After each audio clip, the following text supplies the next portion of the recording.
La medicina oriental está basada mucho en la prevención, aquello que antes de que suceda se ve venir si sigue en una cierta ruta.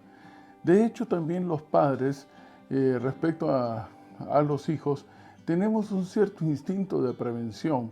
Mira, si sigues haciendo eso, te puedes golpear, te vas a caer. Nos anticipamos a lo que de seguir en esa ruta pueda suceder. Pues bien, durante esta semana, la lección de escuela sabática estará versando un poco al respecto de este tema, y es la razón por la cual se ha titulado Libre Albedrío, Amor y Providencia Divina.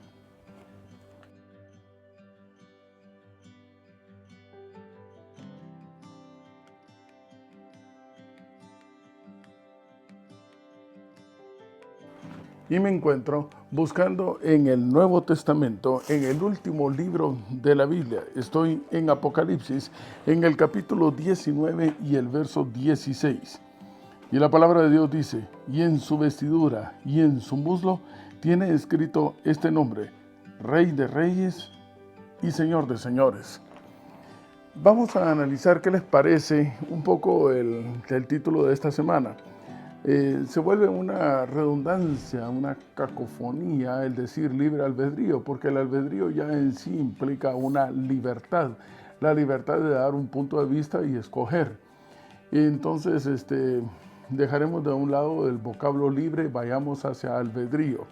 De ahí también deriva, como decíamos la semana pasada, el vocablo árbitro, aquel que tiene un cierto juicio sobre determinada situación y es libre de poderlo exponer. El amor, pues ya sabemos que a la luz de 1 Juan capítulo 4 verso 8, en síntesis, esencialmente Dios es amor. Y la palabra providencia es una palabra compuesta del prefijo pro, que viene antes de, y videncia, que viene de videre, que se ve también. Aquello que se ve venir no es una profecía, no es una adivinanza, sino que es una conclusión deductiva. La palabra deducción también viene a recopilar algo que se llega a una conclusión. Se llega a las conclusiones debido a algo que se ve venir si tú sigues en esa ruta. Sin embargo, a esto le aplicamos el vocablo divino que tiene una relación íntima con Dios. Entonces diremos lo siguiente, que de acuerdo a la lección de escuela sabática de esta semana, tenemos una libertad de escoger que está inspirada por el amor de Dios, que ve venir las circunstancias si seguimos en esa ruta, y esto de manera divina. Él trata entonces de invitarnos a que cambiemos el curso y lo dirijamos hacia Él. Total, al fin y al cabo, como dice la palabra de Dios, para todos a quienes Él ama, todas las cosas le vienen para bien.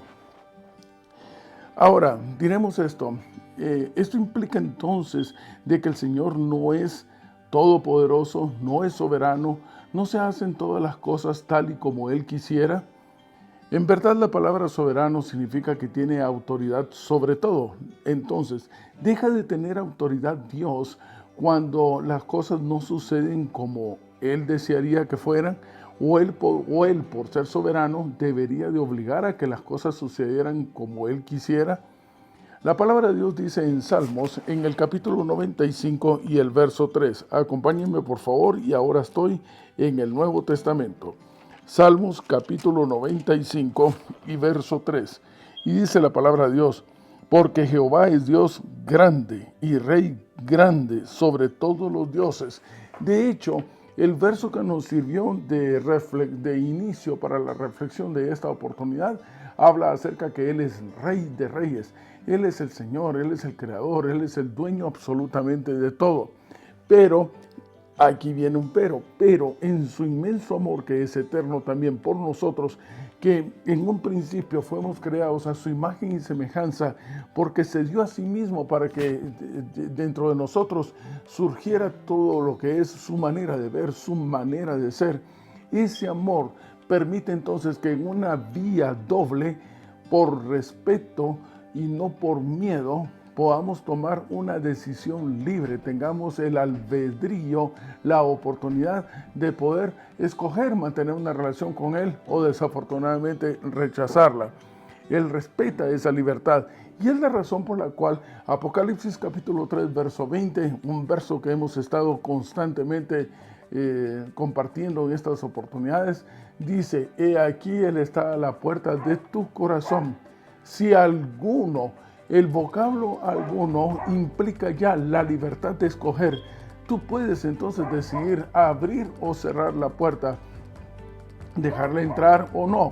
Y la única intención que Él lleva es entonces volver a ser lo que siempre debió haber sido desde un principio, una relación íntima, una relación de familia, y es la razón por la cual implica el término quiero cenar contigo. Así que hay una relación muy íntima. Si alguno, ¿qué desea Dios en verdad? Que volvamos a ser imagen y semejanza de Él, que vuelva nuestro organismo a ser un depósito de su Espíritu Santo, que no muramos, porque al fin y al cabo, si reconocemos que la única fuente de vida eterna es el Señor, Él sabe que únicamente unidos a Él podemos entonces ocupar el lugar que siempre nos correspondió desde el momento en que fuimos creados, que es la de la eternidad. La pregunta es, ¿esto siempre se logra? La verdad es de que desafortunadamente para el amor de Dios hacia nosotros, esto no siempre se logra, pero el poder de Dios en su omnipotencia en este aspecto está limitada por tu decisión y por la mía. Somos aquellos que tenemos la capacidad de poder limitar la potencia de Dios respecto a nuestro favor. Tal y lo decía Levíticos capítulo 14, si escuchamos atentamente la voz de Dios, tendremos una gran cantidad de bendiciones. La omnipotencia del Creador estará a favor de sus hijos, a favor nuestro. Mas, si cerramos las puertas y le desconocemos como Rey, no es que Él sea entonces autoritario y venga a obligarnos, simple y sencillamente respeta nuestra decisión a pesar de su sufrimiento por el amor que nos tiene. Esa es la razón también por la cual preguntamos entonces por qué Dios permite el mal. Bueno, en primer lugar, no podemos encontrar un culpable en Él, sino que a nosotros mismos que hemos hecho de este hábitat un lugar prácticamente que cada día se vuelve inhóspito y es irreversible su destrucción a menos de que el Señor venga y vuelva a ser un mundo nuevo con gente nueva, un cielo nuevo, una tierra nueva. Así que todas las cosas que llevan a una destrucción van contra la naturaleza de Dios mismo. El Señor mismo no puede actuar contra sí mismo, así que si alguna limitante puede tener, es la misma limitante que Él tiene a su propia naturaleza. Esto me lleva entonces al siguiente párrafo que ya habíamos compartido en determinado momento con ustedes. Ir en contra de Él mismo implica la destrucción. Él es positivo, Él es constructor, Él va para adelante, Él no construye para destruir. Hay un texto que se encuentra en un libro muy especial, Testimonios para la Iglesia, tomo 5, lo habíamos compartido, vuelvo a compartirlo con ustedes. El texto dice: Dios no destruye a nadie, el pecador se destruye a sí mismo por medio de su propia impenitencia. Cuando una persona desatiende las invitaciones, reprensiones y amonestaciones del Espíritu Santo, su conciencia se cauteriza y al ser amonestado una vez más se le hará más difícil obedecer que antes y sucesivamente ocurrirá lo mismo. La conciencia es la voz de Dios, la cual se escucha en medio de las pasiones humanas. Cuando se resiste, se contrista al Espíritu de Dios. Obligar, nos podría obligar. Entonces eliminaría el concepto del amor. La palabra obligar significa atar a alguien y forzarlo, quitarle su libertad. Cuando el amor es obligado, entonces deja de ser amor. El amor viene de doble vía, es un consentimiento de ambos. El Señor está listo para amarnos. Es tu decisión y es la mía aceptar ser recíproco ese amor o simplemente rechazarlo. Ahora, muchos invierten. ¿Saben? Hay un principio que había escuchado desde hace algún tiempo. Muchos invierten la mitad de su vida en hacer miserable el resto que les queda.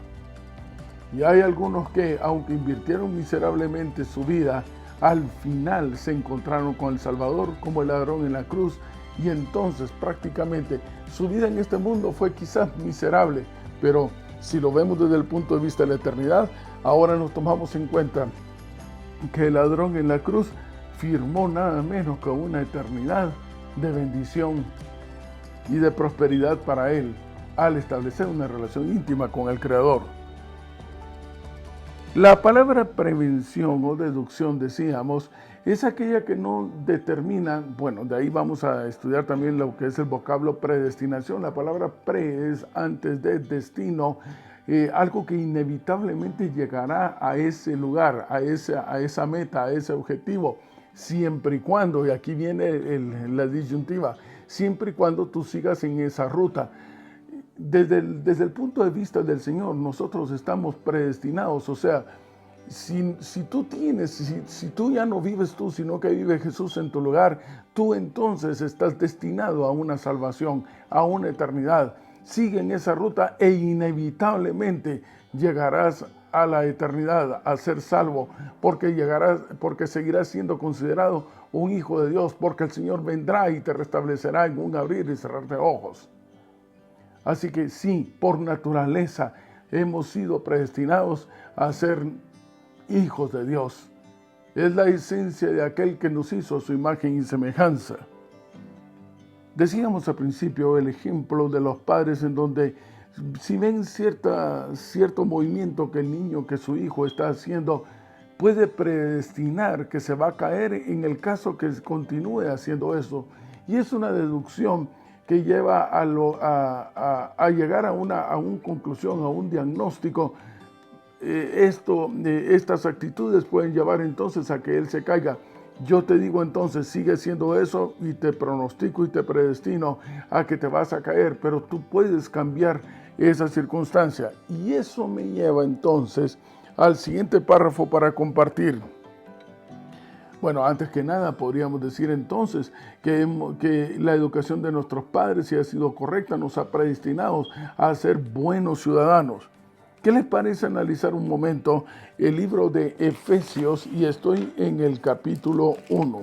Y la palabra de Dios dice, estoy ahora en el Nuevo Testamento, en Efesios, en el capítulo 1, el verso 11 al 14. Y dice la palabra de Dios, en él asimismo tuvimos herencia, habiendo sido, ¿qué cosa? Predestinados conforme al... Pero tome nota de que primero se estableció, lo que decíamos hace unos segundos, se estableció una relación íntima con el Señor y por lo tanto, en esa dirección, nuestro objetivo final indefectiblemente deberá de ser conforme al propósito del que hace todas las cosas según el designio de su voluntad. Él siempre ha tenido el deseo de que tú y yo seamos siempre considerados hijos de Él, a fin de que seamos para la alabanza de su gloria.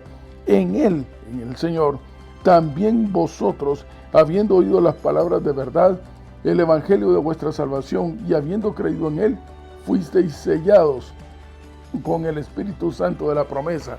Pero este sello puede ser quitado, este sello puede ser roto en el momento en que tú también rompes una relación íntima con el Señor.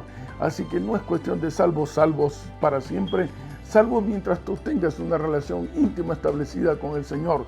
Y mientras estés en esa ruta, por supuesto, tu salvación es eterna porque todo lo que viene del Señor es para eternidad. Y ahora sí, el párrafo que les había comentado. Y dice, en Testimonios para los Ministros, este libro inspirado, hallamos una sola predestinación en la palabra de Dios de individuos y de un pueblo, a saber, que el hombre está predestinado a ser salvo por naturaleza propia. Muchos han mirado hacia el final pensando que estaban seguramente predestinados para gozar de la bienaventuranza celestial, pero esta no es la predestinación que revela la Biblia. El hombre está predestinado a ocuparse en su propia salvación con temor y temblor. Está predestinado a ponerse la armadura para pelear la buena batalla de la fe. Está predestinado a usar los medios que Dios ha puesto a su alcance a fin de combatir contra toda mala concupiscencia mientras Satanás está jugando el juego de la vida por su alma. Está predestinado a velar y orar para escudriñar las Escrituras, para evitar caer en la tentación. Está predestinado para tener fe constantemente. Está predestinado a ser obediente a toda palabra que sale de la boca de Dios para que pueda ser no solo oidor, sino hacedor de la palabra. Esta es la predestinación bíblica.